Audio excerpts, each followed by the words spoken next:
네, 50플러스를 위한 유튜버 스쿨이 있습니다. 서울시 50플러스 재단에서 만든 좋은 프로그램인데요. 이 프로그램에 참여하면서 제가 전문가들로부터 배운 3가지 꿀팁에 대해서 소개하도록 하겠습니다. 안녕하세요. 저는 시니어 라이프 비즈니스를 연구하는 최학기입니다.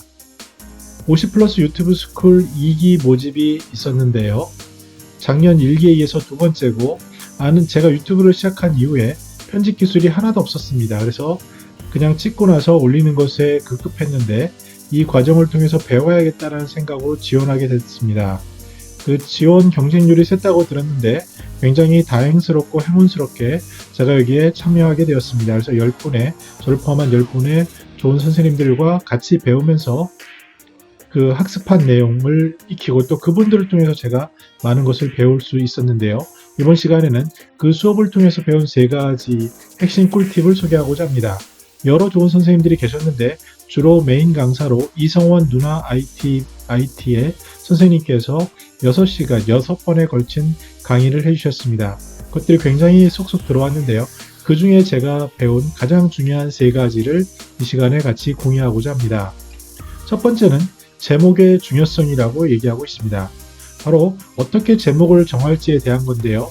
예전에는 제 마음대로 정했는데 일단 유튜브에 들어가셔서 검색창에 원하는 단어를 쓰게 되면 이렇게 그 단어들이 나오게 됩니다. 그래서 이 중에서 고르는 것이 중요하고요. 두 번째로는 인기 동영상이나 이런 데 가보면은 남들은 어떻게 하고 있는지를 보는 게 상당히 중요합니다. 그래서 유튜버가 되기 위해서는 유튜브를 많이 봐야 되고 그 유튜브를 보면서 어떤 것을 배워야 될지에 대해서 진지한 고민들이 있어야 되는데 이성원 강사님은 그 제목 노트를 만들어 보라고 추천했습니다. 그래서 눈에 띄는 제목이 있으면 그것을 기록을 해서 다음에라도 이런 식으로 제목을 뽑아야지 라는 것을 연습하는 것이 중요하다라고 얘기를 했는데요. 만약에 100이라고 생각하면 그 중에 한 30%는 제목의 중요성이라고 얘기를 하셨습니다. 두 번째로는 썸네일이 중요한데요. 썸네일은 우리가 보는 이러한 것들을 썸네일이라고 하죠. 신사임당 굉장히 유명한 그 유튜버 100만 구독자가 넘으신데요. 이분의 얘기 썸네일을 보면 굉장히 눈에 띄고 점점 업그레이드 되는 것을 볼 수 있습니다. 그래서 이것도 마찬가지로 썸네일 노트를 만들려고 하는데 유튜브를 보다가 마음에 드는 것이 있으면 모아놔서 다음에 활용을 하면 좋겠다라는 제안을 했습니다. 물론 여기에 사람 얼굴이 들어가는 거에 대해서 제가 고민이 많았는데요.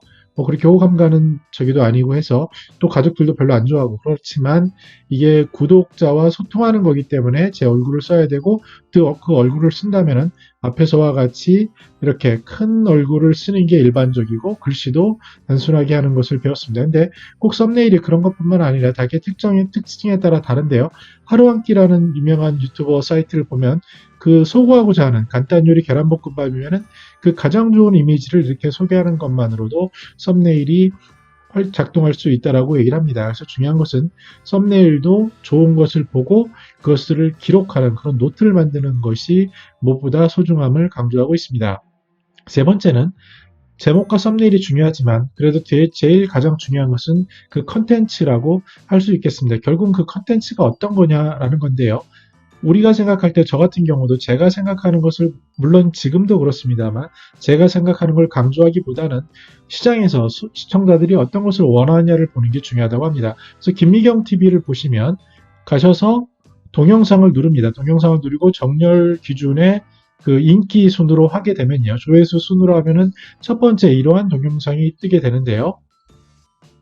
그러면 그 동영상 안에 들어가서 전문을 한번 보는 겁니다. 그래서 어떤 것이 장점이고 강점인지를 봐야 되는데 김미경 선생님은 워낙에 유명한 그 강사이기도 하지만 이분 그 전문가들이 봤을 때는 전문 분야를 쉽게 얘기하는 능력 이런 것이 중요하지 않나라고 생각이 듭니다. 제가 요새 많이 보는 분들을 보더라도 이분들은 시청자가 원하는 말을 굉장히 쉽게 하는 거고 저 같은 경우는 이 스킬을 배우기 위해서 아마 수년이 더 걸릴지도 모르겠습니다. 그만큼 그 정열이라든지 애정을 쏟는 부분도 부족하고 또 기본적인 스킬도 많이 부족하기 때문인데요.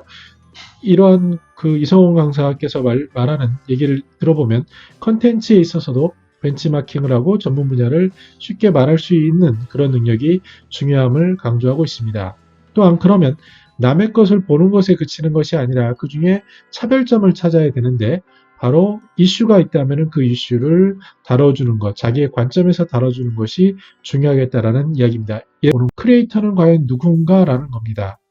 유튜브를 처음 배웠을 때 저는 구독자 100명 될 때까지 조마조마했고 거기서 1000명까지 매일매일 보고 지금도 계속 조마조마하고 봅니다. 그리고 저와 같이 수업을 듣는 열 선생님들을 보면 저보다 구독자가 현재는 적은 분들도 계십니다. 근데 그분들을 보면은 가능성이 보입니다. 유튜브를 계속 보다 보니까 아, 저분은 저런 특성이 있고 저런 콘텐츠를 다루고 저러한 매력이 있어서 금방 잘 되시겠구나라는 게 보이는데요.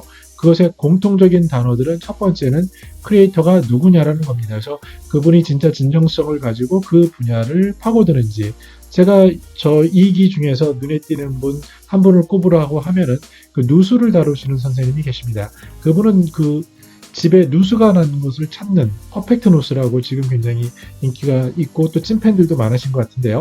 그러한 본인의 스타일을, 삶을 그대로 담아내고 가감없이 그런 모습 속에서 아, 저분 크리에이터가 누구지? 뭐 하는 사람이지? 이런 것을 자아내는 그런 진정성이 첫 번째로 중요하다고 할 수 있고요. 두 번째는 꾸준히 할 수 있어야 된다라고 얘기를 하는데요. 많은 사람들이 시작은 하지만 그만두는 경우가 많습니다. 그래서 너무 대중성을 쫓는 것, 그것도 중요하지만 내가 정말 이걸 잘하고 좋아하는가를 생각하는 게 중요하다라고 얘기를 합니다. 그래서 꾸준히 할 수 있는가? 결국은 꾸준히 하는 사람은 그래도 기본은 하지 않을까라는 생각입니다. 저도 1년 동안 어떨 때는 매일 하루에 하나씩 올릴 수 있고 지금도 올리라면 올릴 수 있지만 그러한 것들은 아마도 제가 시니어 라이프에 대해서 앞으로 이제 살아갈 날과 살아온 것들을 봤을 때 이것을 해야겠다라는 그러한 그 강인한 동기 또 현실적인 수요 이런 게 있어서 그런 것 같습니다. 그래서 이 부분은 제가 잘할 수 있는 부분인 것 같아요. 그래서 오랫동안 하는 것 계속하는 건 자신 있는데 과연 제가 여러분들이 원하시는 것을 그 눈높이에 맞춰서 쉽게 또 재밌게 할 수 있느냐 이 부분은 뭐 어쩌면 불가능할 수도 있겠다라는 생각까지 듭니다. 그러나 중요한 것은 제가 시니어 라이프 그리고 라이프 스타일 비즈니스에 대해서는 진정성을 가지고 꾸준히 하겠다라는 것까지는 자신 있게 할 수 있을 것 같습니다. 마지막으로 강사님들이 강조하는 것은 한마디로 요약하면 보는 시청자들의 욕구를 채우는가? 라는 질문으로 귀결된다라고 할 수 있습니다. 즉, 유튜브를 보시는 분들이 이걸 왜 볼까에 대한 진지한 고민인데요.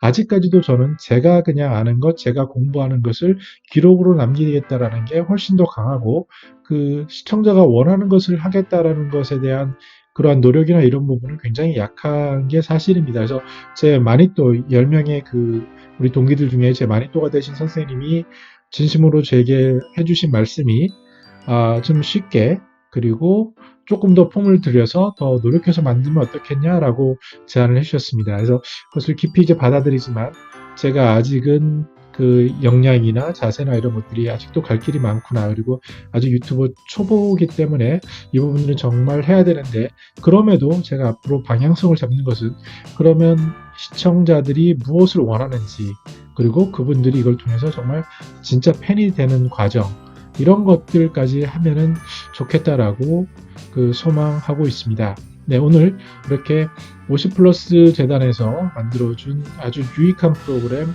유튜버 2기, 유튜버 스쿨 2기 과정을 이제 거의 끝자락으로 가고 있는데요. 저는 너무나도 많은 것을 배웠고 특히 이제 나만의 생각에서 타인의 생각으로 바꾸고 더 나아가서 지금 여러분들도 느끼시겠지만 아주 뭐 화려한 기술은 아니어도 기본을 할 수 있는 그러한 편집 기술 이런 것들을 익혔습니다. 여러분들도 이제 올해는 끝났고요. 이제 3기를 만약에 내년에 모집하게 된다면 유튜브에 관심 있는 시니어들이라면 이 부분에 대해서 관심을 더 가져보면 어떨까 싶습니다.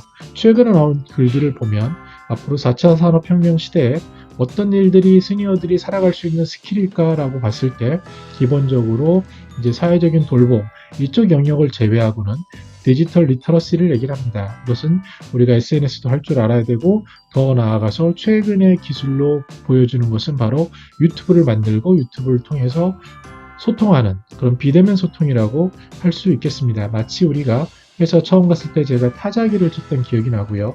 그 전에 선배님들은 주산을 잘 둬서 뭐 이렇게 취업이 쉬웠던 분들 얘기도 종종 들었습니다. 그리고 제가 PPT를 할 수 있었고 엑셀을 쓸 수 있었다라는 MS 오피스를 쓴 게 굉장한 스킬이었던 시절이 있었습니다. 근데 지금은 코로나가 더 급속히 왔는데요. 앞으로의 시대는 디지털 리터러시가 중요할 거고, 그러기 위해서 요새 꼬맹이들도 할 수 있는 이러한 동영상 촬영, 그리고 동영상을 통한 그 줌을 통한 서로의 소통, 이런 것들은 기본이 되는 시대이기 때문에 혹시 저의 시청자들은 주로 40대에서 70대가 많으신데요. 그 연령일수록 새로운 시대를 살아가는 기술이겠구나 생각하고 이 부분에 대해서 관심을 가지고 연구하고 또 이왕이면 컨텐츠를 만드는 사람으로서 한번 도전해 보면 어떨까 생각해 봅니다. 저는 더 나은 시니어상 공동체를 연구합니다. 감사합니다.